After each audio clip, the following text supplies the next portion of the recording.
प्रभुपाद की जय। हरे कृष्णा, दंडवत प्रणाम।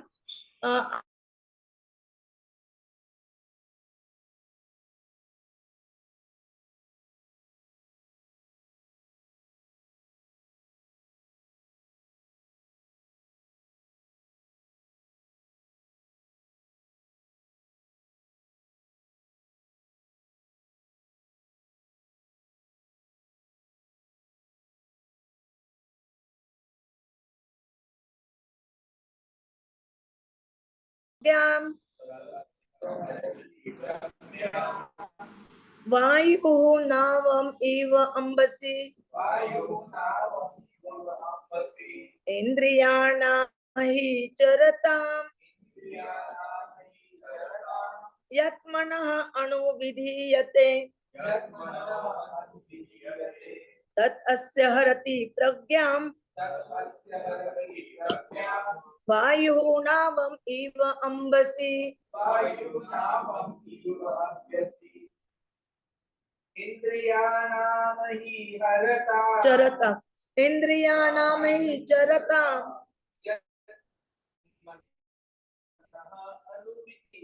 यत्मनः अणुविधीयते तत् अस्य हरति प्रज्ञाम् वायु नावम् इव अंबसी इंद्राणाहि चरत्या। एक मिनट चरता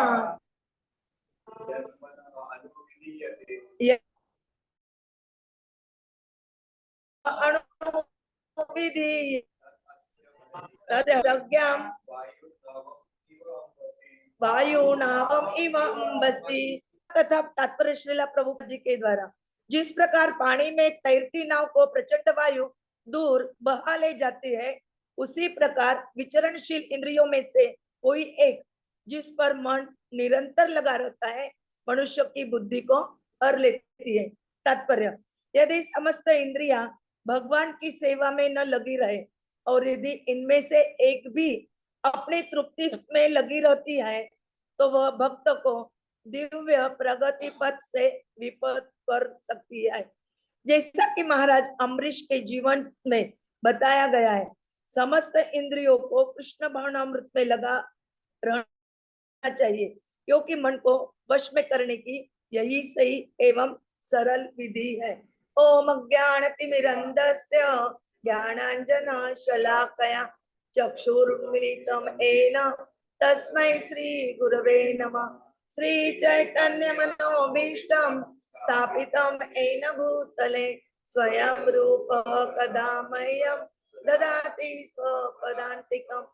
वन्देऽहं श्रीगुरोः श्रीयुतपदकमलं श्रीगुरून् वैष्णवांश्च श्रीरूपं साग्रजातं सगणा रघुनाथान्वितं तं सजीवं साद्वैतं सावधूतं परिजनसहितं कृष्ण चैतन्य देवं श्री राधा कृष्ण पदान् सगण ललिता श्री विशाखान्वितांच नमो ओम विष्णुपदाय कृष्ण पृष्ठाय भूतले श्रीमते भक्ति वेदांत स्वामिनिति नामिने। नमस्ते सरस्वते देवे गौरवाणी प्रचारिणे निर्विशेष शून्यवादी पाश्चात्य देशतारिणे वाञ्छा कल्पतरुभे च कृपा सिन्धुभे एव च पतितानां पावनेभ्यो वैष्णवेभ्यो नमो नमः। जय श्री कृष्ण चैतन्य प्रभु नित्यानंद श्री अद्वैत गदाधर श्रीवासादि गौर भक्त वृंद। हरे कृष्णा कृष्णा कृष्णा हरे हरे, हरे राम राम राम हरे हरे, हरे कृष्णा कृष्णा कृष्णा हरे हरे, हरे राम राम राम हरे हरे, हरे कृष्णा कृष्ण कृष्ण हरे हरे, हरे राम राम राम हरे हरे। हरे कृष्णा, दंडवत प्रणाम। अभी वैसे देखे तो हमने जो तात्पर्य और अनुवाद पढ़ा है उसमें क्लियरली बताया गया है, उससे अलग कुछ नहीं है। उन्होंने क्लियरली बता दिया है कि जिस तरह पानी में, यानी समझो भी समुद्र है, समुद्र में नाव रहती है और यदि हवा बह के आती है तो वो हवा नाव को किधर भी ले जा सकती है, और उसके कारण क्या होता है, वैसे उन्होंने उसकी कंपैरिजन काय के साथ किया है, हमारे इंद्रियों के साथ। अभी इंद्रिया कौन सी है? 5 ज्ञानेन्द्रिय है, 5 कर्मेंद्रिय है। तो यहाँ पे जो उल्लेख आ रहा है वो अपने 5 ज्ञानेन्द्रिय का आ रहा है। अब 5 ज्ञानेन्द्रिय है, जहाँ आंखें, आँख, नाक, जिह्वा, कान।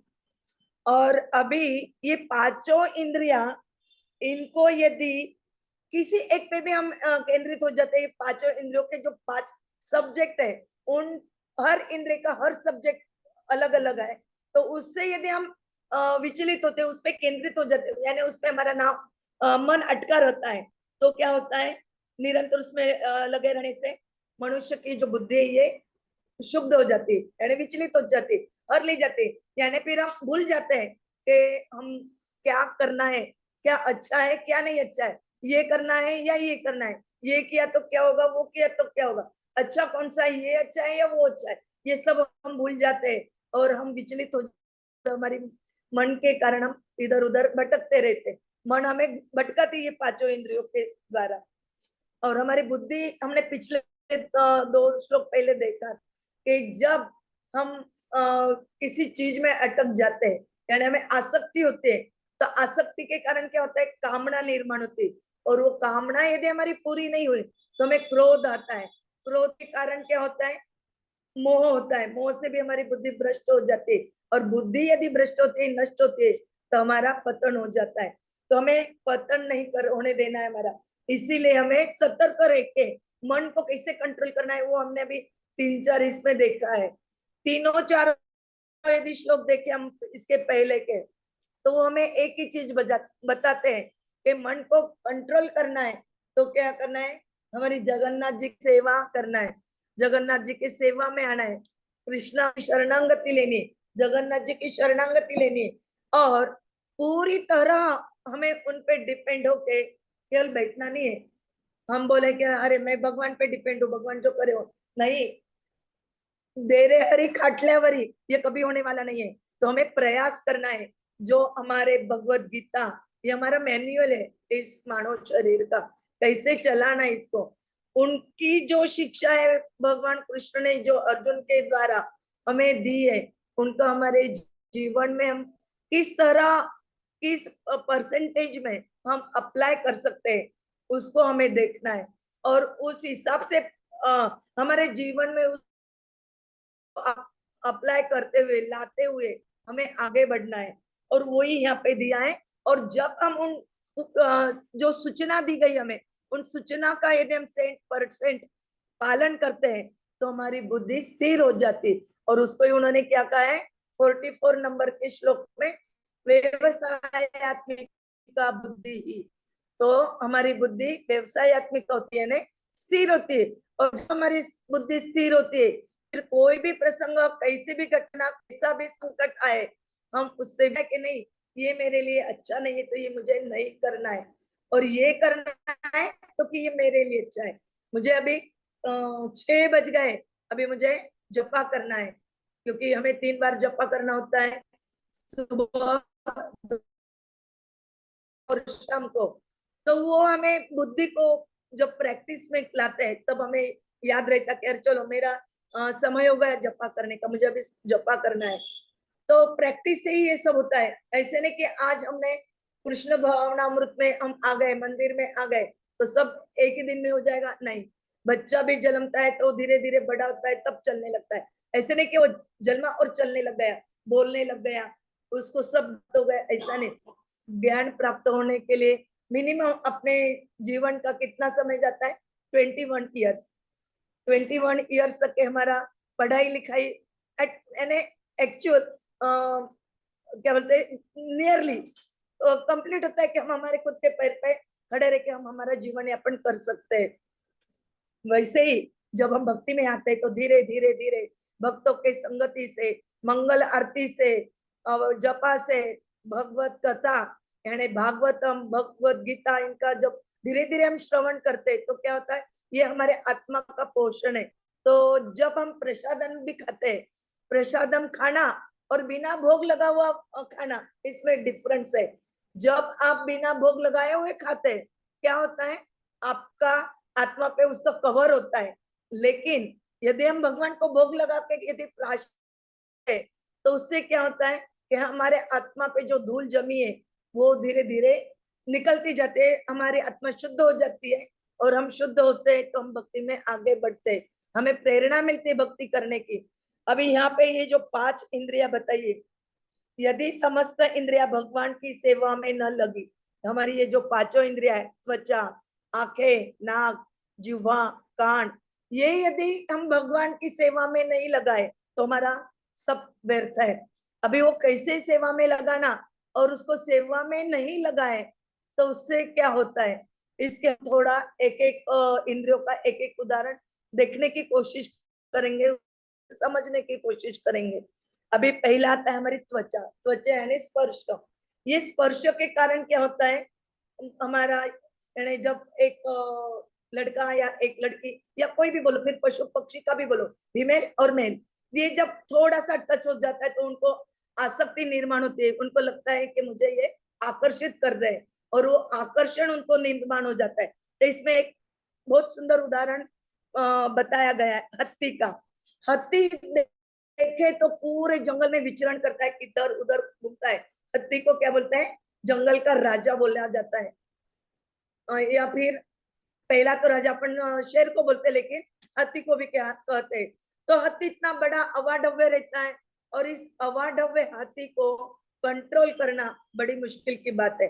लेकिन कैसे कंट्रोल किया जाता है वो, कि एक जो हाथी नहीं रहते उसको, उसका थोड़ा सा टच करा के उसको ट्रेनिंग दिया होता है तो उसको तुरंत निकाल लेते हैं वहां से। और उसके कारण क्या होता है, मदान्ध हो जाता है, अरे हत्ती ने मुझे स्पर्श किया है, ये मुझे आकर्षित करना चाहते, तो उसके पीछे वो दौड़ने के लिए तैयार हो जाता है।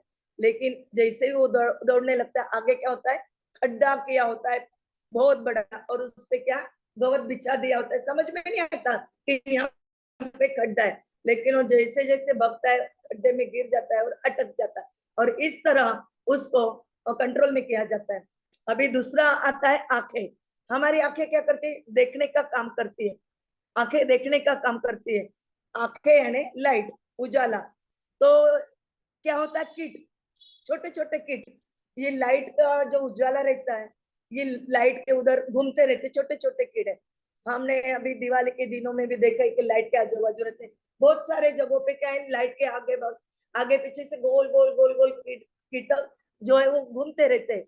और जब हम सुबह देखते तो वहां नीचे मरे हुए पड़े दिखते हैं, वो उधर अट्रैक्ट होते हैं लाइट के तरफ, कीटक लाइट के तरफ अट्रैक्ट होते हैं। अभी तीसरा हमारा आता है कान। कान, ये कान यानी सुनना। अभी हिरण वैसे देखे तो जंगल में घूमता रहता है, जोर से दौड़ लगाता है, उसके दौड़ के हिसाब से हम भी दौड़े तो हम उसको पकड़ नहीं पाते। तो उसको पकड़ते कैसे है, वो जो हिरण पकड़ने वाले व्यक्ति रहते हैं वो क्या करते हैं, उनके पास एक इंस्ट्रूमेंट रहता है, म्यूजिक इंस्ट्रूमेंट, उसको वो बजाते हैं। और वो म्यूजिक जो है वो हिरण को बहुत प्रिय रहता है। वो म्यूजिक सुनने के कारण जिस तरफ से वो म्यूजिक का आवाज आ रहा है और हिरण उधर दौड़ता है और इस तरह हिरण को भी पकड़ लेते। अभी जीवा। जीवा यानी जीभ, हमारी जीभ क्या करती है, खाने का काम भी करते हैं, बोलने का काम भी करते हैं। तो जीभ के कंट्रोल न होने से क्या होता है, मछली का उदाहरण दिया जाता है कि मछली को यदि पकड़ना है तो क्या करते हैं, ऐसा नुकीला ये रहता है तार, उसको आटे की गोलियां लगा देते हैं और उसको ऐसे लटका देते हैं पानी, और ऊपर से पकड़ने वाला पकड़ के ऐसे नीचे ऊपर करता है। मछली तो गोलियों के तरफ अट्रैक्ट होती है और वो खाती है, और वो जैसे ही खाती है मछली वो गोली, उसकी जीवाम उधर अटक जाती है वो कांटे में, और जो मछुआरा रहता है उसको बाहर निकाल लेते हैं। और इस तरह मछली को भी वो पकड़ लेते, कंट्रोल कर लेते हैं। अभी एक आया स्मेल, नाक, नाक का काम है स्मेल। स्मेल लेने से कैसे अट्रैक्ट होते हैं। भगवान के चरणों पे भी जो फूल चढ़ा जाते हैं उसका भी हम स्मेल लेते हैं, बोलते हैं कि स्मेल लेना चाहिए। वो हम थोड़ा बाद में देखते हैं नौ विधा भक्ति का। अभी ये जो भौरा रहता है, ये स्मेल लेने के कारण कैसे फंसता है और अटक जाता है, उसका उदाहरण देखते हैं। कमल का पुष्प, कमल का पुष्प क्या रहता है, बहुत बड़ा, यानी उसकी पंखुड़ियां बहुत रहती है और उसमें जो मकरंद रहता है उसका स्मेल बहुत अच्छा रहता है, मधु बहुत अच्छा है उसका। वो मधु का स्मेल लेने के लिए भौरा उसमें अटक जाता है और इतनी खुशबू रहती है कि वो उधर ही घूमता रहता है, घूमते रहता है, घूमते रहता है, पता ही नहीं चलता समय बीत गया ऐसा। और जैसे ही शाम हो जाती है कमल की पंखुड़ियां बंद हो जाती है और वो उसमें अटक जाता है। वो बहुत कोशिश करता है बाहर निकलने की, लेकिन निकल नहीं पाता। और निकल न पाने के कारण जब सुबह कमल का पुष्प प्रफुल्लित होता है, उमलता है बोलते हम, तो क्या होता है उसमें हमें भौरा मरा हुआ मिलता है। तो ये मकरंद के सुगंध की वजह से वो भौरा उसमें अटक जाता है। ऐसे पांचों प्रकार के इंद्रियों से कैसे पांच उदाहरण दिए गए कि वे अटक जाते हैं और नष्ट होते हैं। लेकिन ये पांचों जो इंद्रिय वो तो हमारे हर एक के साथ है। यदि हर एक को एक एक इंद्रियों से इतना प्रॉब्लम होता है, हमारे साथ तो पांचों इंद्रिया है।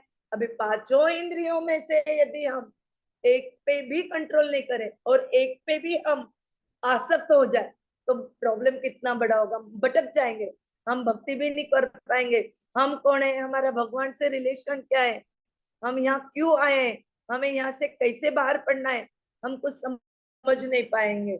और यदि हम समझ नहीं पाए तो क्या होगा,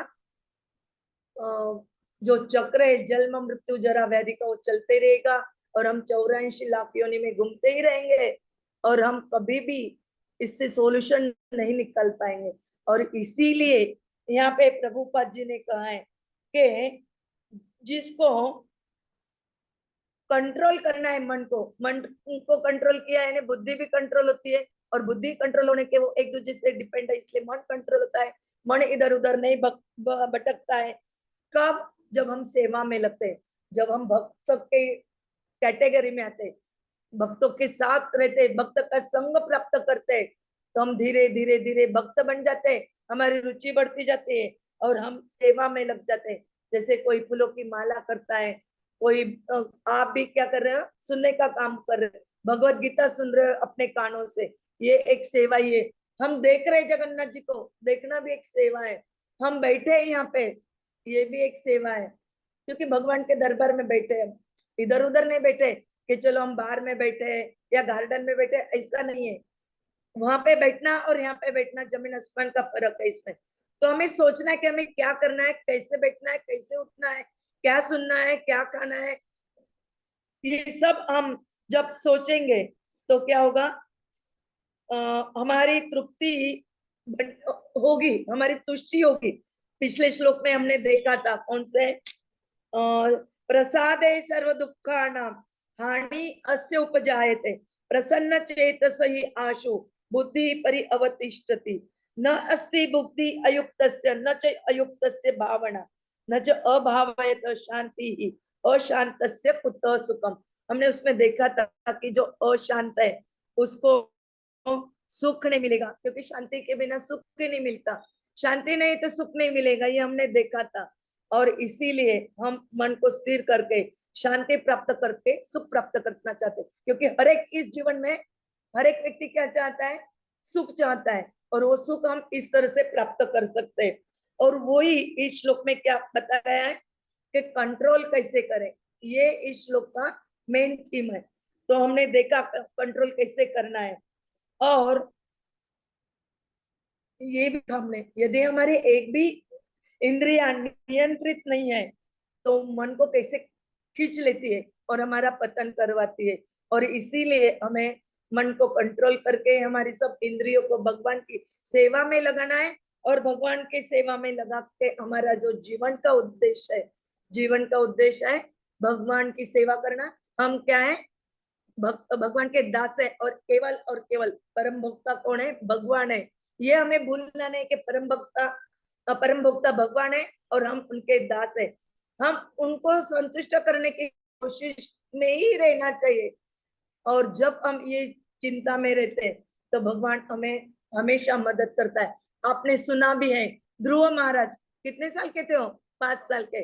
और नारद मुनि, ये भी अपने पहले नारद मुनि का पहले का जीवन, वो भी छोटे बच्चे थे। उनका खेलने कूदने का समय था, लेकिन वो खेल कूद के समय के अलावा नारद जी ने अपने पहले जन्म में क्या किया? जो ऋषि मुनि आए थे, महाभागवत आए थे, उनकी सेवा करते करते बाहर वो जो चर्चा करते थे वो सुनते थे, उनको ज्ञान प्राप्त हुआ था उनसे। और ध्रुव महाराज को भी नारद मुनि से ज्ञान प्राप्त हुआ, और नारद मुनि ने उनको जो सूचना दी उस तरह उन्होंने साधना की और भगवान की प्राप्ति की। डटे रहे, उन्होंने कंट्रोल किया। हम भी कर सकते। वो 5 साल के थे तो कर लिया। हम भी कर सकते हैं, नहीं कर सकते ऐसा नहीं है। नारद मुनि ने भी कंट्रोल किया। उनके पीछे एक ही अड़चन, उनकी माँ का कोई संभाला नहीं था। तो भगवान ने उनकी तीव्रता देखी तो उनकी माँ को भी अपने पास बुला लिया, और नारद मुनि पूर्व की दिशा के ओर चल पड़े। और उन्होंने भी नारद मुनि बन के आज पूर्व जितने भी ब्रह्मांड है, हर ब्रह्मांड में घूमते हुए वो क्या करते हैं? भगवान के नाम का प्रचार करते हैं, भगवान की कथाएं कहते हैं। ऐसे ही हमें भी जो दिखे उसको क्या कहना है? भगवान का उपदेश देना है। हरेर नाम हरेर नाम हरेर नाम है केवलम, कलौ नास्ति व गतिरन्यथा। और सबको बोलना है कि आप केवल हरे कृष्णा महामंत्र का जप करिए। हरे कृष्णा कृष्णा कृष्णा हरे हरे, हरे राम राम राम हरे हरे। और इसका सुंदर उदाहरण हमें गीता के 2-3 श्लोक पहले भी मिला, और इसी श्लोक में अमरीश महाराज का भी उन्होंने, प्रभुपाद जी ने उदाहरण दिया है कि उन्होंने अपने जीवन में नवदा भक्ति का उपयोग किया। हाथ का उपयोग कैसे किया? हाथ का उपयोग उन्हें मंदिर मार्जन करने के लिए किया। पैरों से वो मंदिर गए, कानों से उन्होंने कथा सुनी, जीवा से प्रसाद किया, नाकों से भगवान का जो ये था फूल, तुलसी दी हुई थी भगवान को अर्पण की थी, उसका स्मेल। ऐसे उन्होंने नवदा भक्ति द्वारा अपने जीवन का उद्धार किया, और भगवान ने उन्हें उस तरह उनको हेल्प करके उनके जीवन का उद्धार करने में, उनका जीवन परिपूर्ण बनाने में उनको सहायता की। वैसे ही भगवान, यदि हम भी उनके तरह दृढ़ निश्चय रहे तो गुड़ भावे न, एक शब्द आया था एक श्लोक में इसके पहले के, तो हमें तीव्रता से गुड़ भाव से हमें डटे रहना है। और भक्ति में कुछ भी संकट आए हमें छोड़ना नहीं। अरे मैं इतना कर रही हूँ और तो भी इतने संकट आ रहे हैं, क्यों करूं? लोग बोलते हैं कि भक्तों पे यदि इतना संकट आते तो क्यों भक्ति करें? और संकट आएंगे लेकिन उतने नहीं आते और उतना प्रभाव नहीं होता है। सपोज अभी किसी का एक्सीडेंट हुआ, एक्सीडेंट होता है तो कभी कभी हमने सुना भी कि जगह पे वो उनकी डेथ भी हो जाती है। लेकिन भगवान की कृपा से एक्सीडेंट होना है तो होगा, लेकिन थोड़ा सा कुछ तो भी खरोच हो या थोड़ा बहुत ऑपरेशन वगैरह थोड़ा बहुत होता है, और भगवान उनको दूसरा जन्म दे ताकि वो भगवान की सेवा कर सके। ऐसे बहुत सारे उदाहरण है भक्तों के इसमें भी, कि भक्तों को भी बहुत बड़ी समस्या आते आते थोड़े में निपटा दिया गया है। तो हमें विश्वास होना चाहिए और दृढ़ता होनी चाहिए, तब हम जाके भक्ति में दृढ़ हो सकते हैं और भक्ति करके हम हमारा जीवन सफल कर सकते हैं। हरे कृष्णा। वांछा कल्पतरुभ्यश्च कृपा सिन्धुभ्य एव च पतितानां पावनेभ्यो वैष्णवेभ्यो नमो नमः। हरे हरे कृष्ण। कृष्णा। दंडवत माता दंडवत जी, प्रणाम। जस्ट मुझे कुछ बोलना था कि यदि देखा जाए तो ये श्लोक और 60 नंबर का जो श्लोक था वो नियरली सिमिलर है। उसमें भी यही बोला गया था कि सेंसेस जो है वह मजबूत होते हैं, और सेंसेस क्या करते हैं कि आपके सेंस, फिर सेंस ऑब्जेक्ट्स और मन, ऐसी 3 चीजों के बारे में हमने उसमें डिस्कस किया था। और सेंस इतने मजबूत होते कि वो मन को लेकर चले जाता है, ऐसा वहां पे बताया गया था। और इस श्लोक में यदि हम देखेंगे तो हम देखते हैं कि जब सेंसेस कहीं इंद्रिया जो है वह कहीं वॉन्डर कर लेती है तो फिर मन उनके पीछे भाग जाता है। Mind becomes focused on them, and because mind becomes focused on them the intelligence is destroyed. तो ऐसे अपनी जो बुद्धि है वो भी नष्ट हो जाती है। तो दोनों श्लोकों में फर्क यही था कि वहां बोला था युक्त आसित मत पर, मतलब वहां कृष्ण ने बताया था कि भाई आप इंद्रियों को नियंत्रण में रखो। वो किम आसित बोल के जो बोला था उसका वो एक्सप्लेनेशन उन्होंने दिया था। और यहाँ पर अभी कृष्ण बोल रहे हैं कि कैसे आप इंद्रियों को पॉजिटिवली एंगेज करोगे। So how we can engage the indriyas positively is what Krishna is trying to sell. तो यहाँ कृष्ण वही बता रहे कि आपकी इंद्रियों को आध्यात्मिक कार्यों में लगाइए, और जैसे ही आप उनको आध्यात्मिक कार्यों में लगाएंगे तो आपका मन जो है वो भटकेगा नहीं, और मन भटकेगा नहीं तो आपकी बुद्धि भी स्थिर रहेगी, और बुद्धि स्थिर रहेगी तो आप भगवत धाम जाने के लिए योग्य हो जाओगे। हरे कृष्णा।